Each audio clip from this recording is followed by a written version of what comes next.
Well, as we approach the season of joy, it's also tough to share this reality. From November through February, we see a spike in the number of pets that have to be put to sleep.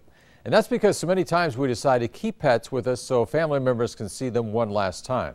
As Cerise Cole shows us, the grief and potential long-term concerns does not go away.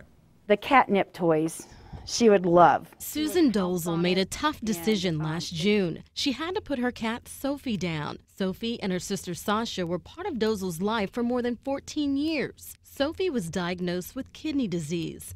Last Christmas, she stopped eating, drank very little water, and needed daily medication. It was a roller coaster, and that was the hardest because you never knew when the end was coming. You didn't know when you should stop doing everything, but I knew in my heart I couldn't put her down because she was still living. She still had quality of life. Eventually, there was nothing else to do. She died in our arms. It's a dilemma many of us face as our pets age. They become a part of our family, and when the time comes, we experience a feeling of loss and even depression that can be difficult for others to understand. I still break down sometimes. I think the hardest was not to be able to share my grief with others because they look at you like, you're crazy. It's a cat.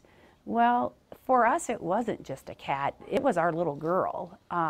We don't have children, so they were our little girls. In the past, we were supposed to buck up and move on and get over it. Karen Bermel is a mental health therapist with CHI Health. She says the sense of loss is very real. Life doesn't happen in a vacuum, and when we lose a pet, it might just be one more stressor that's piled on top of several others. So she started showing a little bit of improvement. Gentle Doctor Animal Hospital veterinarian Karen Stokes worked with Susan the final months of Sophie's life. She says this time of year, a lot of pet parents have to make the same decision. It doesn't take away the grief or the sadness. That's always going to be there.